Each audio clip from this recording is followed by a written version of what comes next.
মা আতাকুমুর রাসূলু ফাখুযুহু, রাসূল তোমাদের জন্য যা নিয়ে এসেছেন, রাসূল তোমাদেরকে যা দিয়েছেন এগুলো গ্রহণ করো। ওয়ামা নাহাকুম আনহু ফান্তাহু, আর রাসূল যে সকল কাজ থেকে তোমাদেরকে নিষেধ করেছেন সেগুলো তোমরা পরিহার করো। না বুঝার তো কিছু নাই এখানে। আল্লাহ পাক কোনো কঠিন সূত্র দেন নাই, সহজ দুইটা কথা। রাসূল যা দেন নিয়ে নাও, যা ছাড়তে বলেন ছেড়ে দাও। আর রাসূলুল্লাহ সাল্লাল্লাহু আলাইহি ওয়াসাল্লাম মুসলমানদের নিজস্ব পরিচয় এবং নিজস্ব সভ্যতা সংস্কৃতির ব্যাপারে এত গুরুত্ব দিয়েছেন, একটা ঘটনা বললে বুঝতে পারবেন। মদিনায় হিজরত করার পরে আল্লাহর রাসূল সাল্লাল্লাহু আলাইহি ওয়াসাল্লাম দেখলেন মদিনার ইহুদিরা 10ই মুহররম আশুরার দিনে রোজা রাখে। মক্কায় কোনো ইহুদি ছিল না, এর আগে আল্লাহর রাসূল কখনো ইহুদিদের সাথে সাক্ষাৎ হয় নাই। মক্কায় এখনো কোনো ইহুদি নাই, মদিনায় সেই যুগে কিছু ইহুদি ছিল। দেখলেন ইহুদিরা আশুরার দিনে রোজা রাখে। এবার আল্লাহর রাসূল জিজ্ঞেস করলেন যে তোমরা আশুরার দিনে কেন রোজা রাখো? ইহুদিরা বলল যে হাজা ইয়াউমুন সালিহুন নাজ্জাল্লাহু মূসা ওয়া গাররাকা ফিরআউন, আল্লাহ রাব্বুল আলামিন এই পাক দিনে আমাদের নবী মূসা আলাইহিস সালামকে উদ্ধার করেছেন এবং ফিরআউনকে সাগরে ডুবিয়ে হত্যা করেছেন। ফানাহনু নাশকুরু শুকরান লিল্লাহি তাআলা, ফানাহনু নাসুমু শুকরান লিল্লাহি তাআলা, তাই আমরা আল্লাহর শুকরিয়া আদায় করার জন্য এই দিনে রোজা রাখি। বুঝতে পেরেছেন? রাসূলুল্লাহ সাল্লাল্লাহু আলাইহি ওয়াসাল্লাম শুনে কি করলেন? খুব গুরুত্বপূর্ণ, খেয়াল করুন তরুণরা, বিশেষ করে তরুণরা। আল্লাহর রাসূল শুনে বললেন ফানাহনু আউলা বিমূসা মিনকুম, এমন যদি হয় তাহলে তোমাদের চেয়ে আমি মূসার বেশি নিকটে, কারণ আমিও নবী মূসাও নবী, এক নবী আরেক নবীর ভাই। তো রাসূলুল্লাহ সাল্লাল্লাহু আলাইহি ওয়াসাল্লাম বললেন যদি সত্যি এমন ঘটনা হয় তাহলে তোমাদের উপর মূসার যতটুকু হক আছে, নাহনু আহাক্কু বিমূসা, আমার উপর তো মূসার হকের থেকে বেশি। আল্লাহর নবী সাল্লাল্লাহু আলাইহি ওয়াসাল্লাম এই দিনে নিজে রোজা রাখলেন এবং সাহাবীদেরকেও এই 10ই মুহররম রোজা রাখার নির্দেশ দিলেন। ওকে, এরপরে এই ঘটনার সবচেয়ে জরুরি অংশ খেয়াল করে শুনুন। আল্লাহর নবী এরপরে বললেন কি, যে ইহুদিরা যেহেতু শুধুমাত্র 10ই মুহররম একদিন রোজা রাখে, তাদের সাথে পার্থক্য করার জন্য আমরা 2 দিন রাখবো, হয় 9-10 নইলে 10-11। কি বুঝলাম?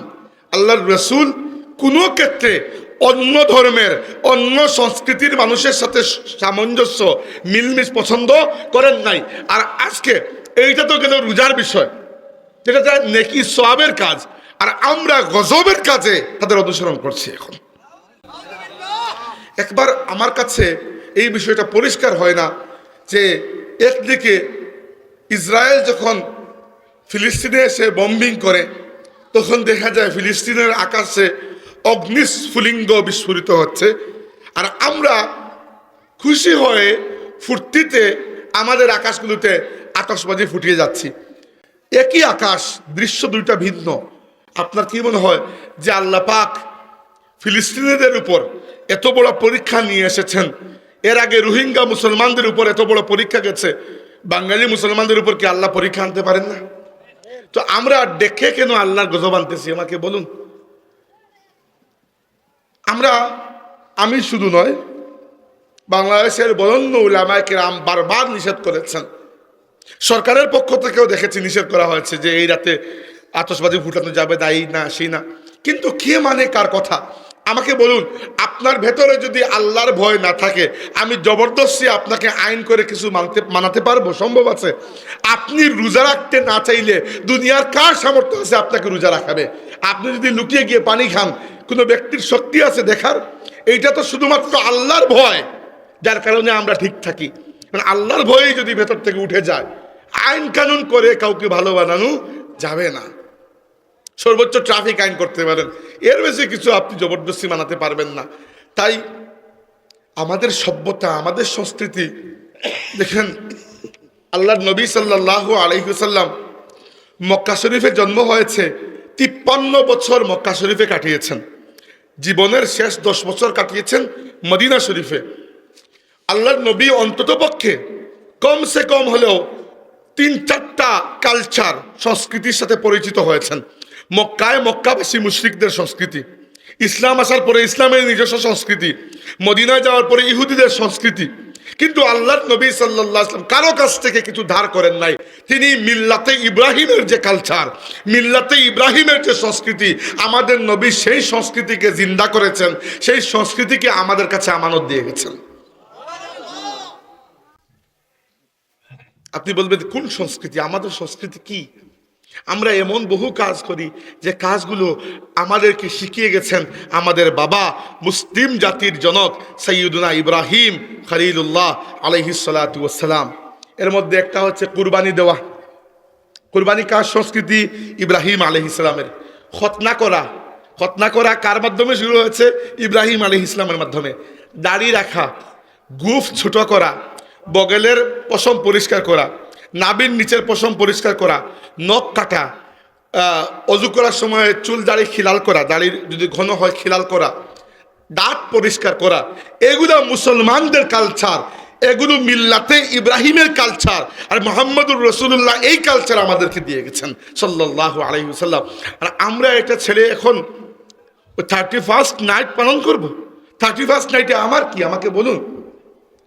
আজকে সৌদি আরবে তাদের ক্যালেন্ডার অনুযায়ী আরবি রজব মাসের 1 তারিখ, বাংলাদেশে মনে হয় আজকে এখনো জমাদিউল উখরা, সম্ভবত কালকে রজবের 1 তারিখ বা হয়তো আজকে হয়ে গেছে, আমি ক্যালেন্ডার দেখি নাই। রজব থেকে একটা বরকতের যাত্রা শুরু হয় রমাদানের শেষ পর্যন্ত। এই যে 3 মাস, এই রজব মাস প্রবেশ করা মাত্র রাসূলুল্লাহ সাল্লাল্লাহু আলাইহি ওয়াসাল্লাম দোয়া করতেন, আল্লাহুম্মা বারিক লানা ফি রাজাবিন ওয়া শাবান ওয়া বাল্লিগনা রমাদান।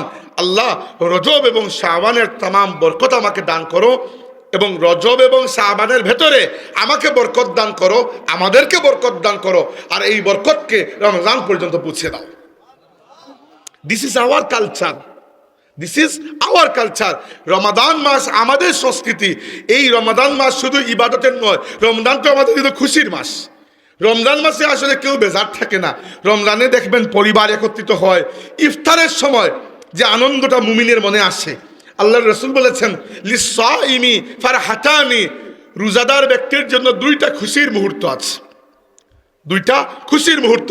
ফারহাতুন ইনদাল ফিত্রি, প্রথম খুশির মুহূর্ত হচ্ছে ইফতারের সময়। আমাকে বলুন, ইফতারের সময় সারাদিন রোজা রাখার পরে যখন আপনি ইফতার করতে বসেছেন, সেই সময়কার খাবারের আনন্দ অন্য কোনো সময়ের খাবারের সাথে কোনো তুলনা হয়? হবে না। তো রোজাদারের প্রথম আনন্দ হচ্ছে ইফতারের সময়। 2 নম্বর কোনটা? ওয়া ফারহাতুন ইনদা লিকাই রাব্বিহি, 2 নম্বর হচ্ছে এই রোজা রাখার বদৌলতে রোজাদার যখন গিয়ে তার আল্লাহর সাথে সাক্ষাৎ করবে, তখন তার দ্বিতীয় খুশি আসবে। রমজান মাস আমাদের সংস্কৃতি।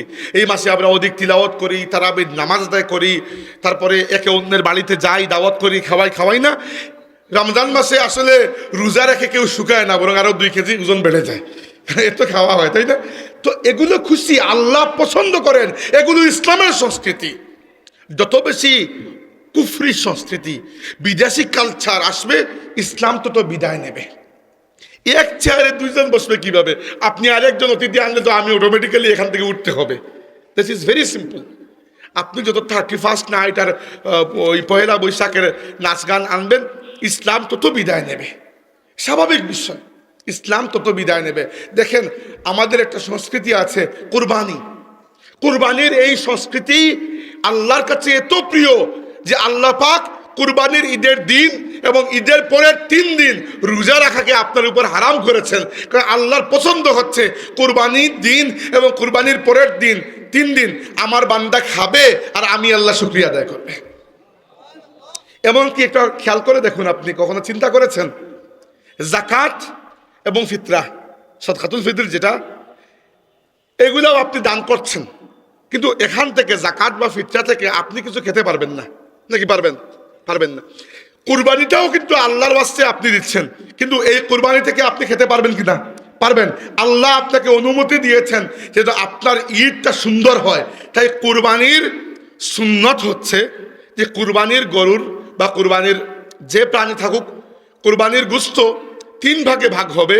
সুন্নত এটা, 1 ভাগ আপনি বা আপনার পরিবার, আরেক ভাগ আপনার আত্মীয় স্বজন, গরিব হোক ধনী হোক, আত্মীয় স্বজন রক্ত সম্পর্কের যারা আত্মীয়, আর 3য় ভাগ গরিবদের মধ্যে বন্টন হবে। জানেন তো এটা?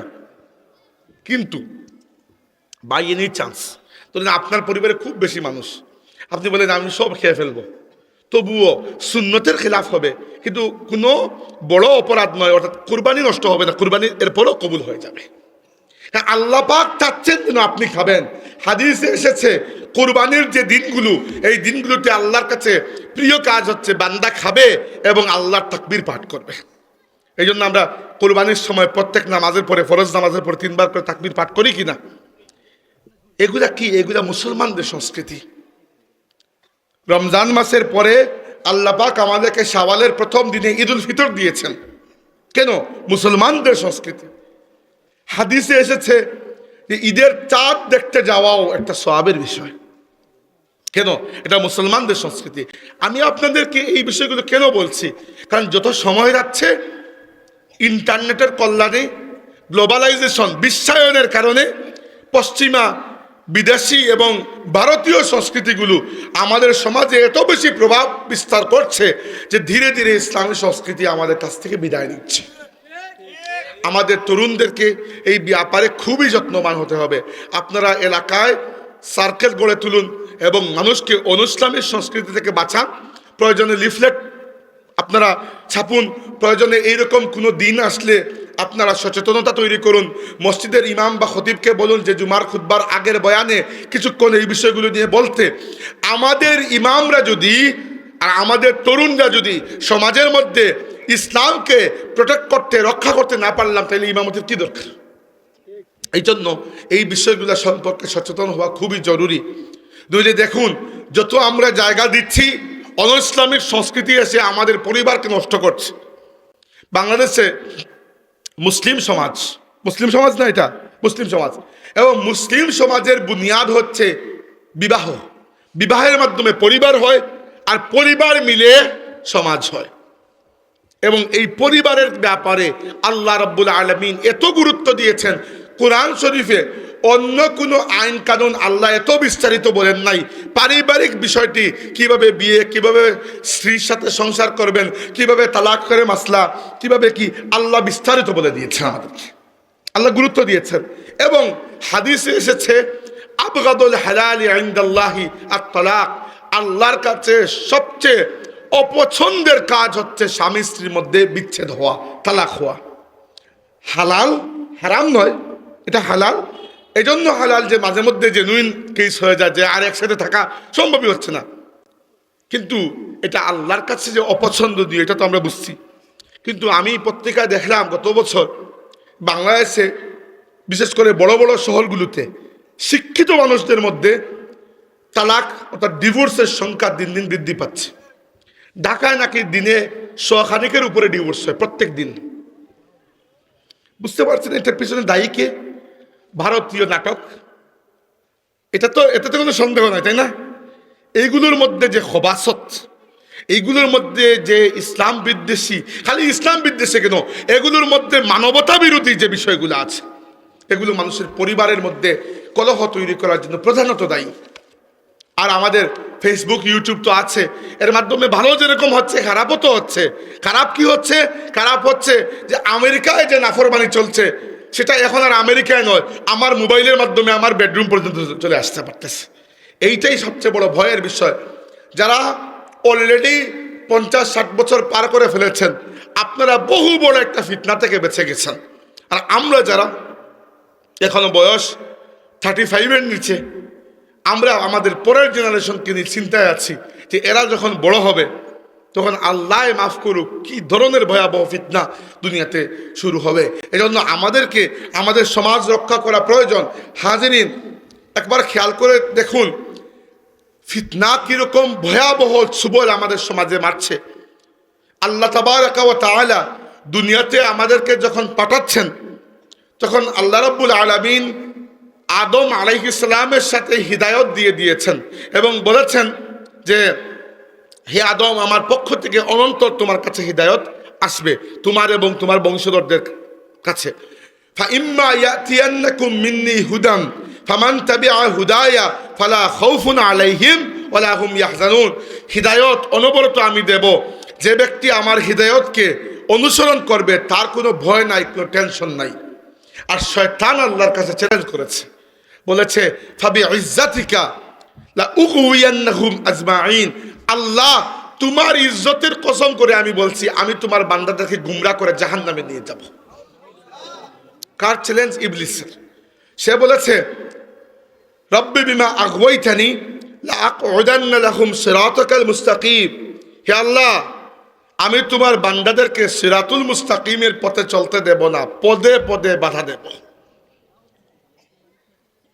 এবার এই বাধাগুলোর মধ্যে একটা বড় বাধা হচ্ছে শয়তান আমাদের পরিচয়কে কেড়ে দিতে চায়। কিভাবে? দেখুন একটা বিষয়, এরকম নরম টিস্যু রাখেন কেন? এই টিস্যু দিয়ে কোনো কাজ করা যায় না, আন্দাজে খালি খুশবু।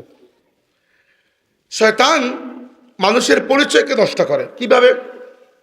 আল্লাহ রাব্বুল আলামিন তো দুনিয়াতে শুধু মানুষ সৃষ্টি করেন নাই, আরো কত প্রাণী সৃষ্টি করেছে, তাই না?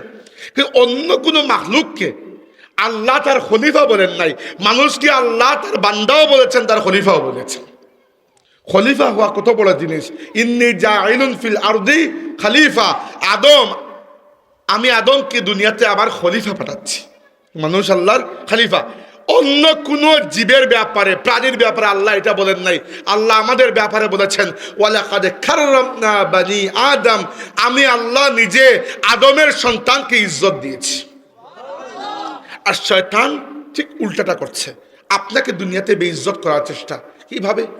দেখুন, আল্লাহ আমাদেরকে বলেছেন যে তিনি দুনিয়াতে মানুষ সৃষ্টি করেছেন কোন প্রক্রিয়ায়। বলেছেন ইয়া আইয়ুহান নাসু উবুদু ইয়া আইয়ুহান নাসু তাকু রাব্বাকুমুল্লাযী খালাকাকুম মিন নাফসিন ওয়াহিদাতিন ওয়া খালাকা মিনহা যাওজাহা ওয়া বাসসা মিনহুমা রিজালান কাসীরান ওয়া নিসা। হে মানব জাতি, ভয় করো সেই রবকে যিনি তোমাদেরকে সৃষ্টি করেছেন এক পুরুষ আর এক নারী থেকে, এবং এই দুইজনের মাধ্যমে দুনিয়াতে ছড়িয়ে দিয়েছেন বাকি তামাম মানুষ। আমাদের পিতা আদম আলাইহিস সালাম, মা হাওয়া আলাইহিস সালাম, এটাই তো সৃষ্টির প্রক্রিয়া, তাই না? কিন্তু পরবর্তীতে এসে কেউ কেউ বলেছেন যে না, মানব জাতির এইরকম কোনো সৃষ্টি প্রক্রিয়া ছিল না, বরং পৃথিবীর সমস্ত প্রাণীরা মাত্র কয়েকটি প্রাণী থেকে বিবর্তনের মাধ্যমে দুনিয়াতে আবির্ভূত হয়েছে। মানুষ শিম্পাঞ্জি বা এই ধরনের একটা প্রাণী থেকে পরবর্তীতে বিবর্তিত হয়ে এসেছে। এইটা করার মাধ্যমে কি হলো জানেন? এইটা করার মাধ্যমে সবচেয়ে বড় ক্ষতি হলো কি? আল্লাহকে আপনার সৃষ্টিকর্তা থেকে তারা সরিয়ে দিয়েছে। এবার আমাকে বলুন, আল্লাহ যদি আমার সৃষ্টিকর্তা না হন, বা আমি যদি আল্লাহকে আমার স্রষ্টা, আমার খালিক না মানি, আমি কোন দুঃখে আল্লাহর ইবাদত করব? প্রবলেমটা কোন জায়গায় বুঝতে পারছেন? তারা চাচ্ছে মানুষের জেহেন থেকে এটা দূরে সরিয়ে দিতে, যে আল্লাহ তোমাকে সৃষ্টি করেছেন। আল্লাহ যদি আমাকে সৃষ্টি করেছেন আমি বিশ্বাস করি, আর আমি যদি বিশ্বাস করি আল্লাহর কাছে আবার ফিরে যেতে হবে, তাহলেই না আমি আল্লাহর ইবাদত করব। কিন্তু আমি যদি বিশ্বাস করি যে আল্লাহ তো আমাকে সৃষ্টি করেন নাই, আমি তো বানর হয়ে, শিম্পাঞ্জি হয়ে, ওরাং ওটাং হয়ে একটার পরে একটা প্রাণী বিবর্তনের মাধ্যমে একটা পর্যায়ে এসে আমি মানুষ হয়েছি, তাইলে তো আমি আল্লাহকে স্রষ্টা মানছি না। আর যদি আমি আল্লাহকে স্রষ্টাই না মানি, তাহলে ইবাদত কার করব? এটা কি? শয়তানের প্ররোচনায় মানুষকে পরিচয়হীন করার একটা চেষ্টা। দ্বিতীয়ত, আল্লাহ পাক মানুষ সৃষ্টির জন্য যে জায়েজ পদ্ধতি দিয়েছেন সেটা হচ্ছে বিবাহ। আর কোনো পদ্ধতি আছে বিবাহ ছাড়া? বিবাহ কার মধ্যে হয়? এক পুরুষ আর এক নারীর মধ্যে। এটা আমি বানাই নাই, খুদ আল্লাহ পাক বানিয়েছেন, এবং শুরু হয়েছে প্রথম মানুষ আদম আলাইহিস সালামের মাধ্যমে। হঠাৎ করে যে একদিন এসে শুরু হয়েছে এরকম না, প্রথম মানুষ আদম আলাইহিস সালামের মাধ্যমে শুরু হয়েছে। কিন্তু আজকের যুগে এসে বলা হচ্ছে যে পুরুষ শুধু পুরুষকে বিয়ে করবে, দুঃখিত, পুরুষ শুধু নারীকে বিয়ে করবে। বিষয়টা এর মধ্যে সীমাবদ্ধ নয়, চাইলে পুরুষ পুরুষকেও বিয়ে করতে পারে, নারী নারীকেও বিয়ে করতে পারে। প্রথমে তো এটা কত বড় খবাসত, এটা তো আমরা বুঝতে পারছি। দ্বিতীয়ত, পুরুষ আর পুরুষের মধ্যে বিয়ে হলে, নারী আর নারীর মধ্যে বিয়ে হলে সন্তান জন্ম হওয়া সম্ভব।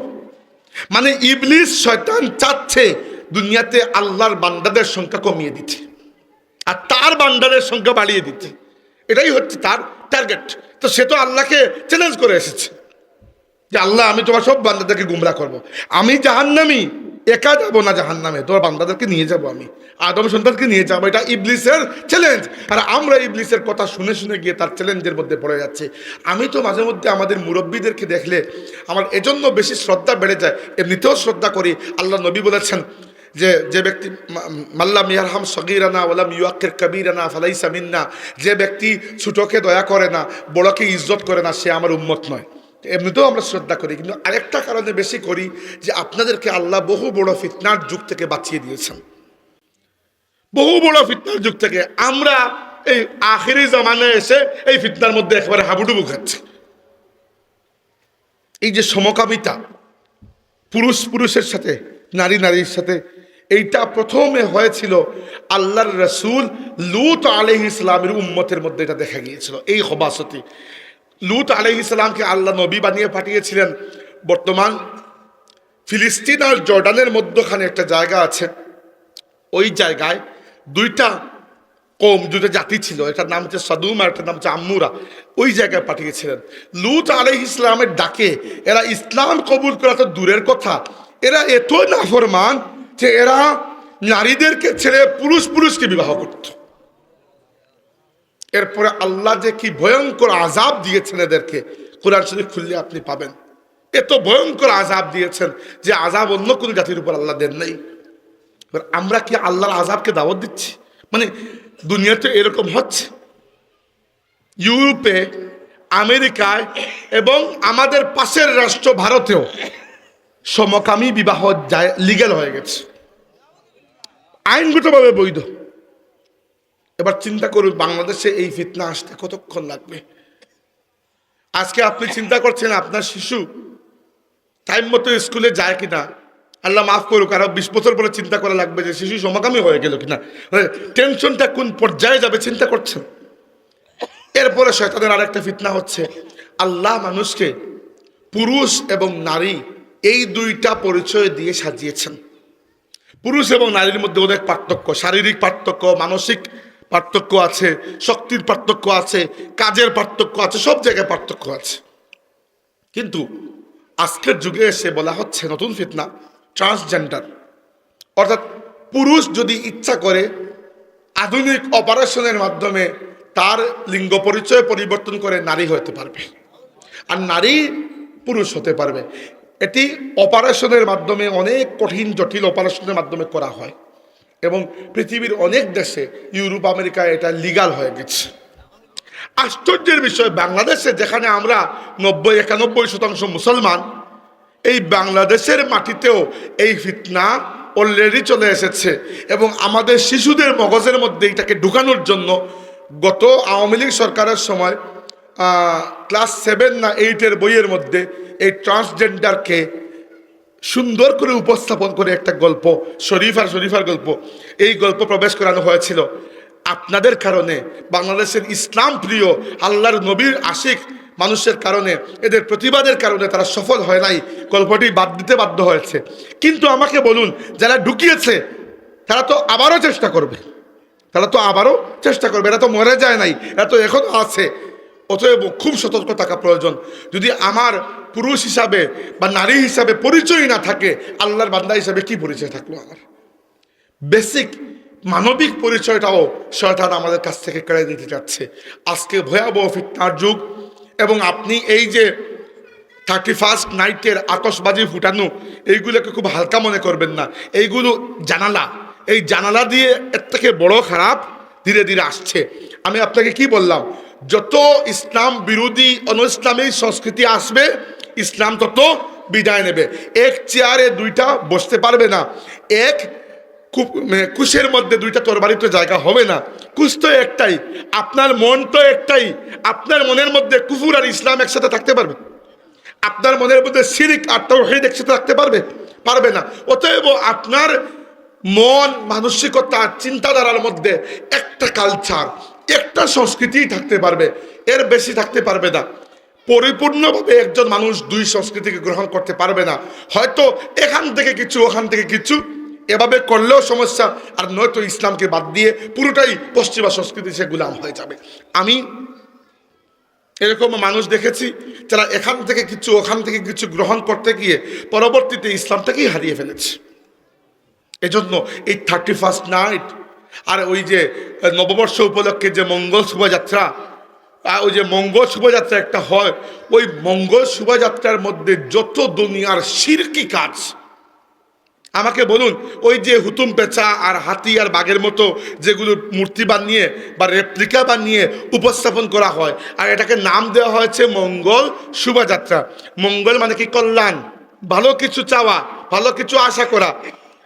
আপনি ইনডিরেক্টলি এই মূর্তিগুলোর কাছে ভালো কিছু চাচ্ছেন। এইটা যদি আল্লাহর সাথে বিদ্রোহ, আল্লাহর সাথে নাফরমানি না হয়, তাহলে নাফরমানি কোনটা আমাকে বলুন।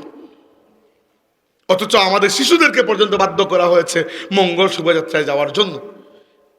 এই সংস্কৃতিগুলো ভারত থেকে আসছে, ইউরোপ থেকে আসছে, আমেরিকা থেকে আসছে। তাই আমাদের তরুণদেরকে এগুলোর ব্যাপারে খুবই সজাগকে আমরা কাজে লাগাবো অনৈসলামিক সংস্কৃতি থেকে আমাদের সমাজকে পাক করার জন্য। সম্মানিত হাজরিন, এবার এটি বলছিলাম, আল্লাহ রাব্বুল আলামিন বলেছেন, মা আতাকুমুর রাসূলু ফাখুযুহু ওয়া মা নাহাকুম আনহু ফান্তাহু। রাসূল তোমাদেরকে যা দিয়েছেন সেটি কবুল করো, আর রাসূল যা নিষেধ করেছেন সেটিকে পরিহার করো। আল্লাহর নবী সাল্লাল্লাহু আলাইহি ওয়াসাল্লাম আরবের জমিনে যখন এসেছেন, সেই সময়ের আরবকে বলা হতো আইয়ামে জাহিলিয়া, জাহেলি যুগ। জাহেলির যুগ কি জন্য? কয়েকটা কারণে। একটা কারণ হচ্ছে আরবে লেখাপড়ার কোনো ব্যবস্থা ছিল না। আরবরা মুখস্থ করতে পারত কোনো জিনিস, কিন্তু লেখালেখির অভ্যাস বা আরবে একটাও স্কুল, একটাও বই খাতা, একটাও লাইব্রেরি কিছুই ছিল না। দ্বিতীয়ত হচ্ছে এরা কোথায় কোথায় একে অন্যের সাথে যুদ্ধ লাগিয়ে দিচ্ছে। আর যুদ্ধ লাগালে আপনি আমি ফাইট করতেছি, এই দুইজনের মধ্যে ফাইট শেষ হবে না, 30 বছর পর্যন্ত ওই ফাইটই চলবে। উনার ছেলে আমার ছেলে, উনার নাতি আমার নাতি, একেবারে চলতেই থাকবে 3-4 জেনারেশন। এরকম আরবে ফাইট হতো। পরে দেখা যেত যে ফাইট শুরু হয়েছে 60 বছর আগে। ফাইটের কারণ কি? কিছুই না, বাজারে একজনের পায়ে পায়ে লাগিয়ে দিয়েছে, এই নিয়ে ফাইট। এই ছিল আরবদের অবস্থা। এরপরে আরেকটা খারাপ অবস্থা ছিল, আরবে মহিলাদেরকে বড় অসম্মান করা হতো খুব বেশি। এমনকি আরবের সব না, কয়েকটা গোত্রের অভ্যাস ছিল তারা কন্যা শিশুকে জীবন্ত কবর দিয়ে দিত। কিন্তু কন্যা শিশুকে জীবন্ত কবর সবাই দিত না, কয়েকটা গোত্র। কিন্তু কন্যা শিশুকে সবাই খারাপ পেত। কোরআন শরীফে আল্লাহ বলেছেন যে কন্যা শিশুর যখন জন্ম হতো, যে জাল্লা ওয়াজহুহু মুসওয়াদ্দান ওয়া হুয়া কাযীম, পিতার মুখ কালো হয়ে যেত। আর আমার নবী এসে দুনিয়াকে কিভাবে পরিবর্তন করলেন একবার চিন্তা করুন। ওই যে আল্লাহ বলেছেন নবী তোমাদেরকে যা দিয়েছেন গ্রহণ করো, আর যা থেকে বিরত থাকতে বলেছেন বিরত থাকো। আরবরা কাবা শরীফের পাশে 360টা মূর্তি সাজিয়ে রেখেছিল, এবং ওই কাবা শরীফ তাদের নিজেদের বানানো নয়, এটা আমাদের বাবা ইব্রাহিম আলাইহিস সালামের হাতে তৈরি। তিনি এটি মূর্তির জন্য বানান নাই, আল্লাহর ঘর হিসাবে, আল্লাহর বান্দাদের জন্য মসজিদ হিসাবে তিনি বানিয়েছিলেন। অথচ ইব্রাহিম আলাইহিস সালামের পরে আরবের জমিনে যে শিরকের আড্ডা শুরু হলো, কাবা শরীফকেও তারা মূর্তির আড্ডাখানা বানাতে বাধ্য নাই। আল্লাহ নবী সাল্লাল্লাহু আলাইহি ওয়াসাল্লাম এসে প্রথমত কি করেছেন? মানুষের আকীদা বিশ্বাসকে এমনভাবে পাক করেছেন। উদাহরণ হচ্ছে, আল্লাহ নবী সাল্লাল্লাহু আলাইহি ওয়াসাল্লাম 13 বছর মক্কা শরীফে দাওয়াত দিয়েছেন, নিজের হাতে একটাও মূর্তি ভাঙেন নাই, কারণ তখনও মুসলমানদের সংখ্যা কম ছিল। কিন্তু আল্লাহর নবী সাল্লাল্লাহু আলাইহি ওয়াসাল্লাম কি করেছেন? যারা মূর্তিকে নিয়ে গর্ব করত, মূর্তিকে বানাতো, মূর্তিকে সেজদা করত, আল্লাহর নবী তাদের মাইন্ডকে এমনভাবে পরিবর্তন করেছেন। মক্কা বিজয়ের সময় যে খালিদ ইবনে ওয়ালিদ নিজে বলতেন যে আমি মূর্তিকে রক্ষা করব, সেই খালিদ নিজের হাতে সবচেয়ে বেশি মূর্তি ভেঙেছেন। এটা হচ্ছে মাইন্ডকে পরিবর্তন করা। আল্লাহর রাসূল মূর্তিকে ভাঙ্গা লাগে নাই, তিনি খালিদকে পরিবর্তন করে দিয়েছেন। খালিদের রূহ ছিল মূর্তির দিকে, আল্লাহর নবী খালিদের রূহ আল্লাহর দিকে ফিরিয়ে দিয়েছেন। বাস, খালিদ সাইফুল্লাহ হয়ে গেছেন। এরপরে এটা গেল আকীদার ধর্মীয় ক্ষেত্রে। সামাজিক ক্ষেত্রে আল্লাহ নবী কি পরিবর্তন করেছেন? সামাজিক ক্ষেত্রে রাসূলুল্লাহ সাল্লাল্লাহু আলাইহি ওয়াসাল্লাম যে বড় বড় পরিবর্তনগুলো করেছেন, এর মধ্যে একটা হচ্ছে কন্যা সন্তানকে, নারীদেরকে, মেয়েদেরকে আল্লাহর রসুল এবং আল্লাহর দ্বীন ইসলাম এত ইজ্জত দিয়েছে, দুনিয়ার অন্য কোনো সভ্যতা, সংস্কৃতি, ধর্ম অ্যাকচুয়ালি কার্যকারীভাবে নারীদেরকে এরকম ইজ্জত দিতে পারে নাই। কিভাবে? আপনি একবার চিন্তা করে দেখো, সেই যুগে মাইন্ডকে সেই যুগে নিয়ে যান, আজকের যুগের সাথে তুলনা করবেন না। যে যুগে কন্যা সন্তান জন্ম হলে পিতার প্রথম রিয়াকশন হতো যে ধুর, এটা কি হয়ে গেল। যে যুগে কন্যা সন্তান জন্ম হলে পিতা মনে করতো তার লজ্জা হয়ে গেছে। যে যুগে কন্যা সন্তান জন্ম হলে পিতা চিন্তা করতো কত দ্রুত একে হত্যা করে কবর দেওয়া যায়। সেই যুগে আল্লাহর নবী সাল্লাল্লাহু আলাইহি ওয়াসাল্লাম নিজের মেয়ে সাইয়্যিদা ফাতিমা রাদিয়াল্লাহু আনহার ব্যাপারে বলেছেন যে ফিদাকা আবি ওয়া উম্মি ইয়া ফাতিমা, ফাতিমা আমার মা বাবা তোমার জন্য কুরবান হয়ে যাক। নিজের মেয়েকে, এই ফাতিমাকে আল্লাহ নবী বলেছেন ফাতিমা তু বিদআতুম মিন্নি, ফাতিমা আমার নিজের শরীরের অংশ। আপনি আজকের যুগে নিজের কন্যাকে বলতে পারেন কলিজার টুকরা, কিন্তু সেই যুগে আমার নবী যে এটা বলেছেন, এটা বলাটাও কত বড় একটা বিপ্লব ছিল, ছিল কিনা? দ্বিতীয়ত, সেই যুগে মানুষের কদর ছিল শুধুমাত্র যে উঁচু বংশের, যে উঁচু গোত্রের বড় শক্তিশালী জাতির অন্তর্ভুক্ত, তারই কদর ছিল। যে সমাজের মধ্যে গরিব, সমাজের মধ্যে একটু একটু একটু একটু দরিদ্র, একটু কালো, একটু একটু একটু কি বলবো, সামাজিক মর্যাদা একটু কম, এদেরকে কেউ গুরুত্ব দিত না, মানুষই মনে করতো না।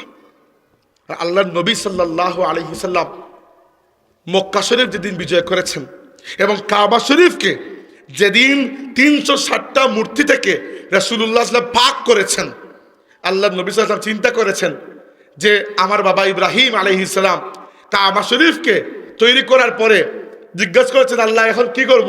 আল্লাহ বলেছেন ওয়া আযযিন ফিন নাস বিল হজ্জ ইয়াতুকা রিজালান ওয়া আলা কুল্লি দামিরিন ইয়াতুনা মিন কুল্লি ফাজ্জিন আমিক। ইব্রাহিম, তুমি আজান দাও, তুমি আজান দাও, তুমি দেখবে তোমার আজান শুনে দুনিয়ার চতুর্পাশ থেকে কেউ ঘোড়ায় চড়ে, উঠে চড়ে, যানবাহনে, কেউ পায়ে হেঁটে হজ করতে দৌড়ে আসছে। ইব্রাহিম আলাইহিস সালাম আজান দিলেন কোথায় জানেন? তিনি মাটিতে আজান দেন নাই, তিনি কাবা শরীফের উপরে উঠে আল্লাহু আকবার বলে আজান দিয়েছেন। তো কাবা শরীফের উপরে উঠে আজান কে দিয়েছেন? ইব্রাহিম আলাইহিস সালাম। এরপরে কাবা শরীফের উপরে উঠে আজান আর কেউ দেয় নাই। আল্লাহর নবী যেদিন মক্কা শরীফ বিজয় করেছেন, রাসূলুল্লাহ সাল্লাল্লাহু আলাইহি ওয়াসাল্লামের মনে হয়েছে যে আজকে আমি কাবাকে আবার আমার বাবা ইব্রাহিমের মিল্লাতের উপর ফিরিয়ে নিয়ে এসেছি। কাবাকে শিরিক থেকে, কুফর থেকে আমি পাক করেছি, তাই আজকে আমাকে আবার আজান দেওয়া দরকার। আল্লাহর নবী আজান দেওয়ার জন্য খুব বড় কোনো সাহাবীকে ডাকলেন না যে আবু বকর, ওমর তোমরা কোথায়, এসো আজান দাও। আল্লাহর রাসূল ডাক দিলেন এমন এক ব্যক্তিকে, মাত্র কয়েক বছর আগে যিনি একজন আফ্রিকান কালো কৃতদাস গোলাম ছিলেন, যাকে মক্কার রাস্তায় নির্যাতন নিপীড়নের এক্সেস করা হয়েছে, সেই বিলালকে আল্লাহর রাসূল বললেন বিলাল তুমি কাবা শরীফের উপরে উঠো এবং সেখান থেকে আজান দাও। বিলাল রাদিয়াল্লাহু আনহু ইসলাম কবুল করার আগে বা ইসলাম কবুল করার ঠিক পরেও তিনি আফ্রিকান একজন গোলাম ছিলেন। সেই যুগে গোলামকে বেচাকিনা করা হতো এবং যাকে বেচাকিনা করা হতো তার কোনো মর্যাদা ছিল না। তাকে আপনি যা ইচ্ছা করতে পারেন, এমনকি যদি হত্যাও করে ফেলেন কোনো বিচার নাই, কারণ তাকে আপনার প্রপার্টি মনে করা হতো। আপনি যদি বাজার থেকে একটা খাসি কিনেন আর 3 দিন পরে জবাই করে খেয়ে ফেলেন, কারো কিছু বলার আছে? আপনার প্রপার্টি। মানুষকেও তখন অন্য মানুষের প্রপার্টি হিসাব করা হতো। আর এটি আমার নবী সাল্লাল্লাহু আলাইহি ওয়াসাল্লাম দুনিয়াকে দেখিয়েছেন যে মানুষ বরাবর, মানুষের মধ্যে শুধু তার মর্যাদা বেশি যার তাকওয়া বেশি, যার পরহেজগারি বেশি। অন্য কোনো ক্ষেত্রে কার জায়গা কোন জায়গায়, কার শরীরের রং কীরকম, কার ভাষা কীরকম, কার গোত্র কোনটা, এইটা দিয়ে ইসলামে ইজ্জতের মাপকাঠি নয়। এর সবচেয়ে বড় প্রমাণ মুহাম্মদুর রাসূলুল্লাহ সাল্লাল্লাহু আলাইহি ওয়াসাল্লাম মক্কা শরীফ বিজয়ের রাতে বিলাল রাদিয়াল্লাহু আনহুকে কাবা শরীফের উপরে তুলে ইব্রাহিম আলাইহিস সালামের সুন্নতের অনুসরণ করে বিলালকে দিয়ে আল্লাহ নবী আযান দিয়েছেন। সমাজকে পরিবর্তনের এর থেকে বড় পদক্ষেপ আর কিছু হতে পারে? আমাকে বলুন। এরপরে রাসূলুল্লাহ সাল্লাল্লাহু আলাইহি সাল্লাম সমাজকে পরিবর্তনের জন্য আর কি করেছেন? আল্লাহর নবী সাল্লাল্লাহু আলাইহি ওয়াসাল্লাম সুদকে নিষিদ্ধ করেছেন এবং রক্তপণকে নিষিদ্ধ করেছেন। এই দুটা কি? সুদ আপনারা জানেন সবাই, সুদ দুই ধরনের হয়, ইন্টারেস্ট হয়, ইউজুয়ারি হয়, এই সবই সুদ। এমনকি ব্যাংকের যে ইন্টারেস্ট যেটা, সেটাও সুদ, সেটাও হারাম। মাঝে মধ্যে মানুষ ফতোয়া দেয়। একবার বাংলাদেশের একজন অর্থমন্ত্রী ফতোয়া দিয়েছিলেন যে ব্যাংকের সুদ ওইটা সুদ নয়, ওইটা হারাম নয়। আমি পরে চিন্তা করলাম কত বড় মুফতি আসছেন। তো এই সকল আন্দাজি ফতোয়াবাজি করে লাভ নাই। আপনার সুদের সংজ্ঞাটি খুব ক্লিয়ারলি জানা উচিত। আপনি যদি সুদ দুইভাবে হয়, আপনি যদি কাউকে কোনো কিছু করজ দেন, ধার দেন, এর বিপরীতে আপনি যে কোনো সুবিধা গ্রহণ করবেন সেটা সুদ হবে একটা। আর দ্বিতীয়ত হচ্ছে সমপর্যায়ের জিনিস, সমগোত্রের জিনিস আদান প্রদান করার সময় যদি বেশ কম করেন তাহলে সুদ হবে। এগুলো একটু কঠিন, সবগুলা বুঝবেন না, একটু লম্বা করে বোঝানোর সময়ও নয় আমার। কিন্তু আমি যেটা বোঝাচ্ছি আপনাকে, সুদ আল্লাহ নবী সাল্লাল্লাহু আলাইহি ওয়াসাল্লাম হারাম করেছেন। এবং তৎকালীন আরবে তাদের অর্থনীতি, ব্যবসা বাণিজ্যের একটা বড় শক্তি ছিল সুদ। আল্লাহর রাসূল সাল্লাল্লাহু আলাইহি ওয়াসাল্লাম প্রথমে তো কুরআন শরীফে আয়াত নাজিল হয়েছে, হে মুসলমানরা তোমরা সুদ ছেড়ে দাও। আস্তে আস্তে সাহাবীরা ছেড়ে দিয়েছেন। কিন্তু সমাজের মধ্যে একটা খবাসত আছে, সেটিকে শুধু তো বললেই তো সবাই ছাড়বে না, আপনি একটা আন্দোলন করতে হবে, আন্দোলন গড়ে তুলতে হবে।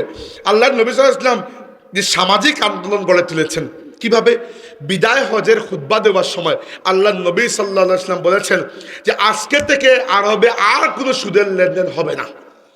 শুধু যে হবে না তা নয়, যা সুদের লেনদেন হয়েছে সব স্টপ এখানে।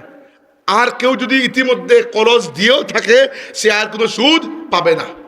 আর আল্লাহ নবী নিজে বলেছেন, আমি সর্বপ্রথম যার সুদকে নিষিদ্ধ করছি তিনি আমার নিজের চাচা আব্বাস রাদিয়াল্লাহু আনহু। ঘটনার মাহাত্ম্য কি? মাহাত্ম্য হচ্ছে আব্বাস রাদিয়াল্লাহু আনহু আল্লাহ নবীর চাচা। তিনি এক ব্যক্তিকে টাকা ধার দিয়েছিলেন।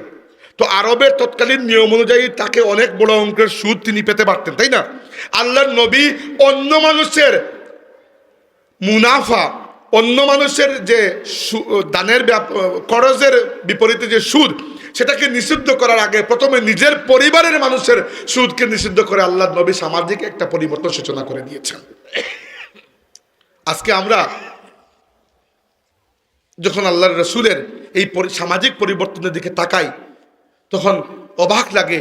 রাসূলুল্লাহ সাল্লাল্লাহু আলাইহি ওয়াসাল্লাম ইসলামের জন্য প্রত্যেকটা ত্যাগ এবং কুরবানির জন্য নিজের এবং নিজের পরিবারকে সবার প্রথমে এগিয়ে দিয়েছেন। কিভাবে?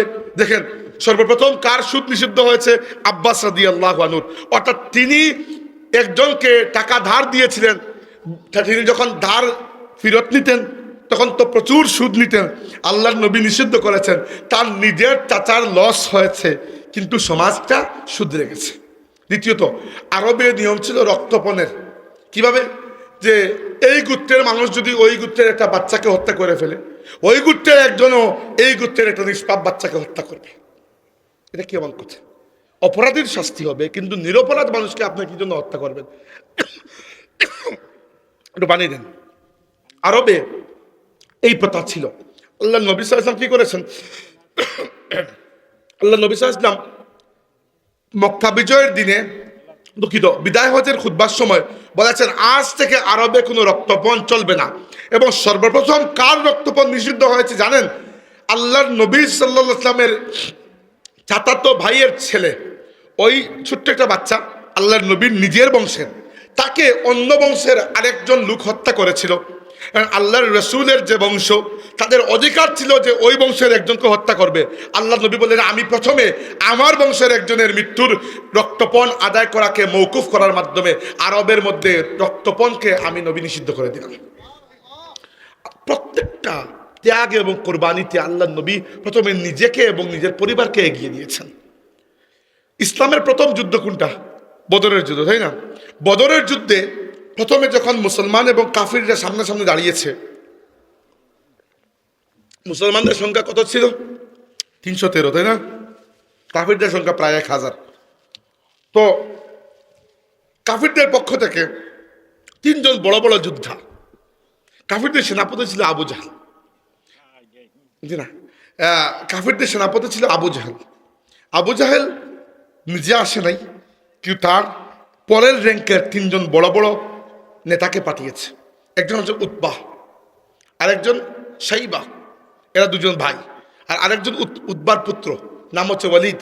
তারা তিনজন এগিয়ে এসে বলেছে, এ মুসলমানরা, তোমাদের মধ্যে শক্তিশালী তিনজনকে পাঠাও, প্রথমে 1-to-1 যুদ্ধ হবে, দেখবো কার শক্তি বেশি।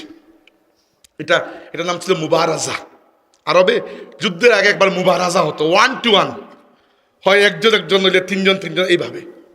তো কাফিরদের পক্ষ থেকে এসেছে উতবা ইবনে রাবিয়া, তার ভাই সাইবা ইবনে রাবিয়া এবং উতবার পুত্র ওয়ালিদ ইবনে উতবা। মুসলমানদের পক্ষ থেকে ছোট্ট কম বয়সে, আপনাদের বয়সে তিনজন সাহাবী দৌড়ে চলে গেছে যে আমরা তোমাদের বিরুদ্ধে লড়ব। একজনের নাম আউফ ইবনে আফরা, আরেকজনের নাম মুআউইজ ইবনে আফরা, আরেকজনের নাম হচ্ছে আব্দুল্লাহ ইবনে রাওয়াহা। তিনজনই কম বয়সে তরুণ মানুষ। এরা মদিনার, মক্কার নয়, মদিনার সাহাবী আনসারি দৌড়ে চলে গেছে।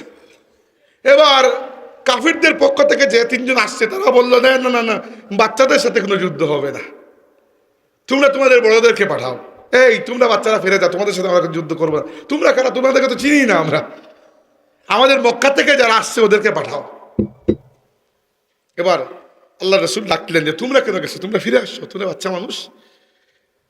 তিনজনকে পাঠালেন এবং তিনজনই আল্লাহর রসুলের আত্মীয়। অর্থাৎ এই তিনজন তো শহীদ হয়ে যাওয়ার সম্ভাবনা তো ছিল কি না? কারণ 1-to-1 ফাইট, ভাই একটা আঘাত পড়লেই তো শেষ। আপনি আল্লাহ নবী সাল্লাল্লাহু আলাইহি ওয়াসাল্লাম অন্য কাউকে দিতে পারতেন যে প্রথমে অন্যদেরকে দিয়ে টেস্ট করি, না, প্রথমে দিয়েছেন নিজের চাচা হামজা ইবনে আব্দুল মুত্তালিব, আসাদুল্লাহি ওয়া আসাদুর রাসূলি, সাইয়্যিদুশ শুহাদা হামজা রাদিয়াল্লাহু আনহুকে বলেছেন আল্লাহর নবী যে প্রথমে আপনি যাবেন। সাথে আল্লাহর আরেক সিংহ সাইয়্যিদুনা আলী ইবনে আবি তালিব রাদিয়াল্লাহু আনহু, সাথে আরেকজন আল্লাহর রসুলের আরেকজন কাজিন, ওর নাম হচ্ছে ওবায়দা ইবনে হারিস। উনি রাসূলুল্লাহ সাল্লাল্লাহু আলাইহি ওয়াসাল্লামের এক সম্পর্কে চাচাতো ভাই, একই বংশের মানুষ, চাচাতো ভাই। এই তিনজনকে আল্লাহ নবী পাঠিয়েছেন। কাফিরদের পক্ষ থেকে যে তিনজন এসেছিল তারা তিনজনই এই মুবারাজায় খতম হয়ে গেছে। আর মুসলমানদের পক্ষ থেকে হামজা রাদিয়াল্লাহু আনহু এবং আলী রাদিয়াল্লাহু আনহু অক্ষত অবস্থায় ফিরে এসেছেন। আর ওবায়দা রাদিয়াল্লাহু আনহু অনেক বয়স্ক ছিলেন, প্রায় তার বয়স তখন 70-এর অনেক উপরে। তিনি তার বিরুদ্ধে যে কাফির ছিল ওইটাকে তো হত্যা করেছেন, উতবাকে, কিন্তু নিজে এত বেশি আঘাত পেয়েছেন যে পরের দিন তিনি রাসূলুল্লাহ সাল্লাল্লাহু আলাইহি ওয়াসাল্লামের কুলের মধ্যে মাথা রেখে শাহাদাত বরণ করেছেন। তো আমাকে বলুন, ইসলামের জন্য আল্লাহর নবী সাল্লাল্লাহু আলাইহি ওয়াসাল্লাম সবচেয়ে প্রথমে কাদেরকে ত্যাগ এবং কুরবানির জন্য পাঠিয়েছেন? নিজের আত্মীয় স্বজনকে। এটা কি? এগুলোর নাম হচ্ছে সামাজিক আন্দোলন, এগুলো সামাজিক পরিবর্তন। বন্ধুরা আমার, তরুণরা, তাদেরকে আমি আজকে উদ্দেশ্য করে ওয়াজ করছি, সামাজিক আন্দোলন গড়ে তুলুন। সামাজিক আন্দোলন ছাড়া সমাজ পরিবর্তন সম্ভব নয়। আন্দাজি আমি খালি ওয়াজ মাহফিলে বলে গেলাম আর সমাজ পরিবর্তন হয়ে যাবে এমন নয়, আপনাদেরকে সামাজিক আন্দোলন গড়ে তুলতে হবে।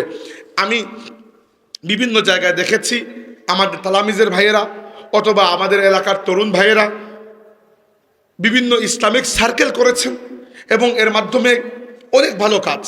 এক জায়গায় দেখেছি যে একটা মাজার আছে, ওই মাজারকে কেন্দ্র করে নাচ গান দুনিয়ার যত ভণ্ডামি ওগুলা করা হয়, তালামিজে ইসলামিয়ার ভাইয়েরা সেটাকে বন্ধ করে খতমে কোরআন এবং ইসালে সওয়াব মাহফিল শুরু করেছেন এখানে।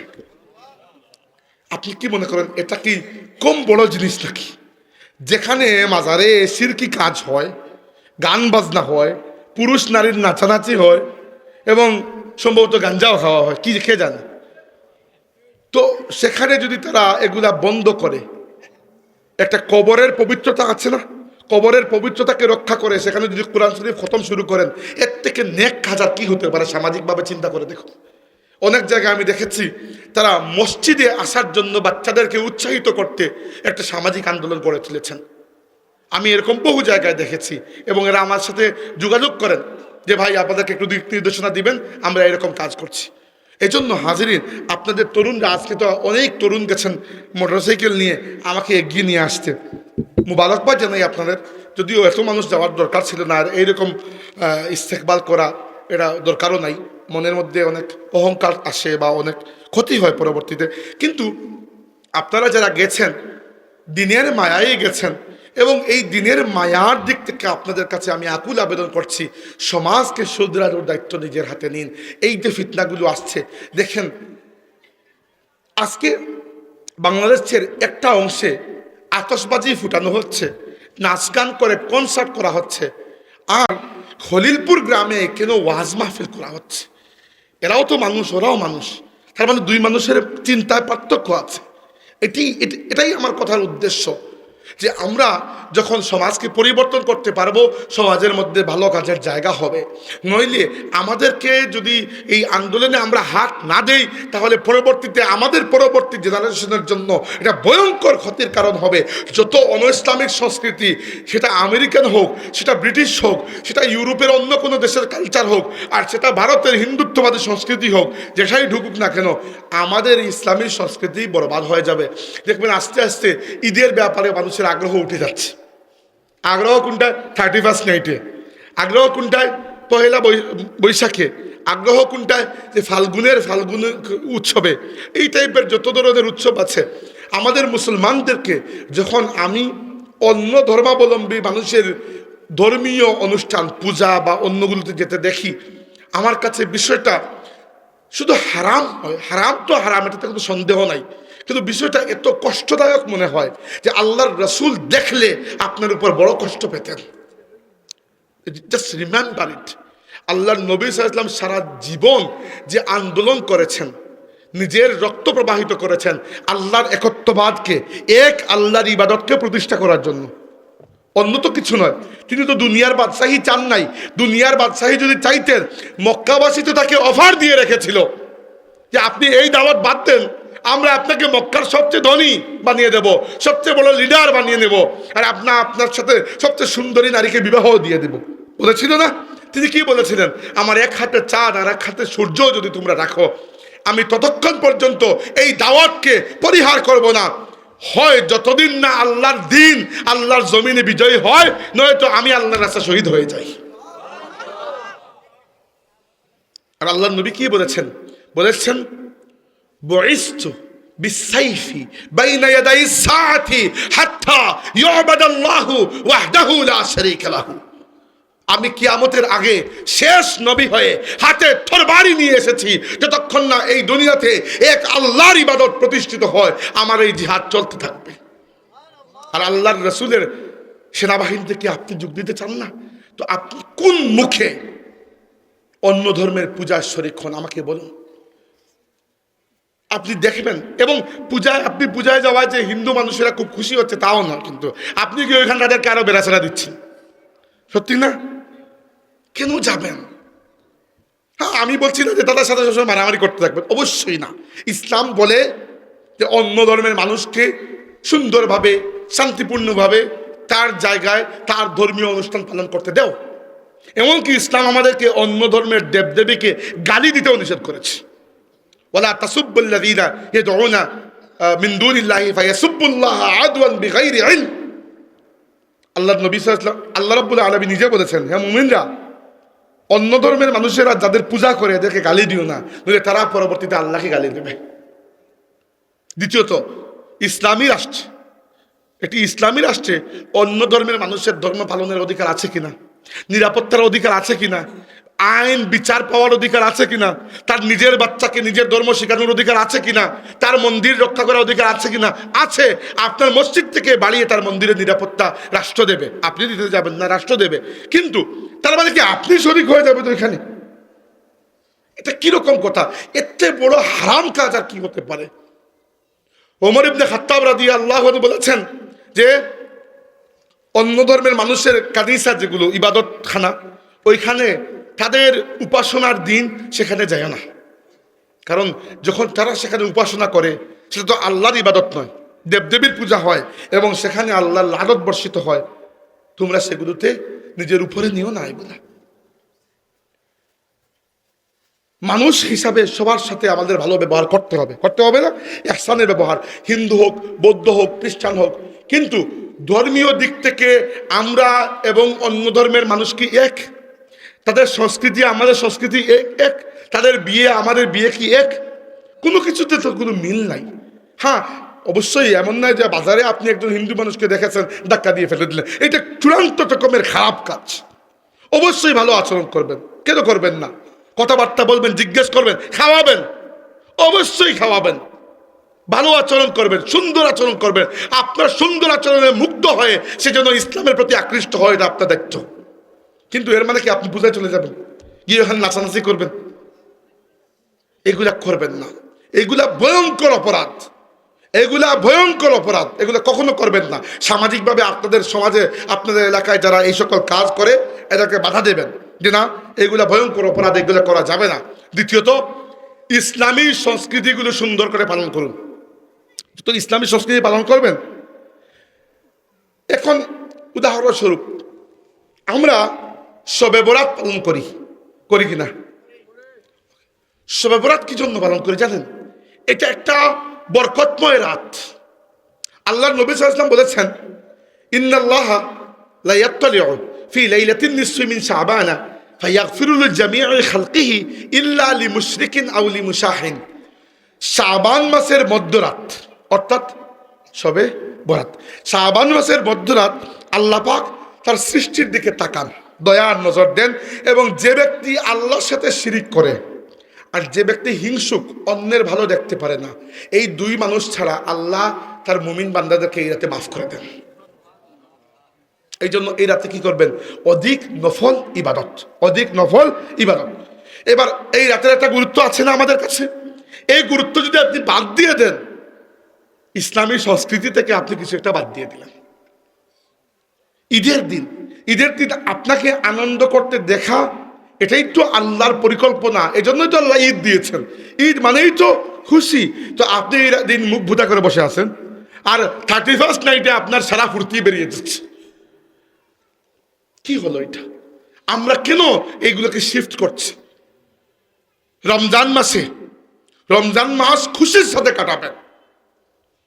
এই মাসে আল্লাহ আপনাকে সবচেয়ে বড় নিয়ামতের মধ্যে একটা নিয়ামত কোরআন শরীফ এই মাসে দিয়েছেন আল্লাহ। শাহরু রমাদান আল্লাযী উনজিলা ফীহিল কুরআন। মুখ বুতা করে রমজান কাটাবেন না।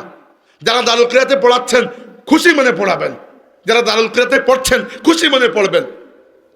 মানুষকে ইফতার খাওয়াবেন, চেষ্টা করবেন দিনে দুই একজনকে ইফতারের দাওয়াত দিতে, না পারলে মাঝে মধ্যে আপনার আত্মীয় স্বজন, আলিম উলামা, গরিব মানুষ, ধনী মানুষ ইফতার করাবেন। একে অন্যের বাড়িতে যাবেন, খোঁজখবর নেবেন। এবং রমজান মাসটা আমাদের জন্য ধর্মীয় ক্ষেত্রে যেরকম রমজানের রোজা ফরজ, সাংস্কৃতিক দিক থেকেও রমজান মাস আমাদের মাস, এটা ইসলামের মাস। এই মাসে আমাদের ঈমান তাজা করা, আমল তাজা করার সাথে সাথে আমাদের সংস্কৃতিকেও জাগরুক করা আমাদের জন্য প্রয়োজন। একইভাবে আমরা রবিউল আউয়াল মাসে মিলাদ মাহফিল করি, করি না? মিলাদ মাহফিল করি। মিলাদ আল্লাহর রসুলের দুনিয়াতে আগমন উপলক্ষে আমাদের মাহফিল হয়। রাসূলুল্লাহ সাল্লাল্লাহু আলাইহি ওয়াসাল্লামকে দুনিয়াতে দেওয়ার জন্য আল্লাহ রবিউল আউয়াল মাসকে বেছে নিয়েছেন। এই মাসের গুরুত্ব আছে কিনা? আছে। এই মাস উপলক্ষে আমরা আলোচনা সভা করি, দোয়া করি, মিলাদ পড়ি, সিন্নি করি। আলোচনা কি হয়? আমার কথা আলোচনা হয় না নবীর কথা? নবীর কথা। অনেকেই রবিউল আউয়াল উপলক্ষে মাহফিল করলে বিদআত বলে দেন। আজকে মাহফিল করা যদি বিদআত না হয়, রবিউল আউয়ালে মাহফিল করলে এখানে বিদআত হবে। খামোখা একটা কথা। রবিউল আউয়ালের গুরুত্ব, মাহফিলে মিলাদুন নবীর গুরুত্ব শুধু ধর্মীয় নয়, সাংস্কৃতিক গুরুত্ব এর থেকে বেশি। আমরা যত ইসলামের এক একটি জিনিস ছাড়বো, অন্য কিছু এসে তত ধরবে। এজন্য ইসলামের প্রত্যেকটা সংস্কৃতিকে, আল্লাহর নবীর সুন্নতকে যতটুকু সম্ভব সাধ্য এবং সাধ্যের বাইরে গিয়েও আমাদেরকে সমাজে প্রচার প্রসার করতে হবে, নিজেরা পালন করতে হবে। আল্লাহ তাবারাকা ওয়া তাআলা তার নবী আমাদেরকে যা দিয়েছেন সেগুলোকে খুশি মনে কবুল করার তৌফিক দান, আমরা বলি আমিন। আর নবী যা থেকে নিষেধ করেছেন সেগুলো পরিহার করার তৌফিক দান, আমরা বলি আমিন। ওয়া আখিরু দাওয়ানা আনিল হামদুলিল্লাহ। হাদিসের কিতাব হানাফি মাযহাবের ইমাম মুহাম্মদ ইবনে হাসান শাইবানী রাহমাতুল্লাহ আলাইহির কিতাবের মধ্যে এই হাদিসগুলো পেয়ে যাবেন যে জুমার নামাজের আগে এবং জুমার নামাজের পরে সুন্নত রয়েছে। আর সুন্নতের রাকাত সংখ্যা নিয়ে বিভিন্ন মাযহাবে পার্থক্য আছে।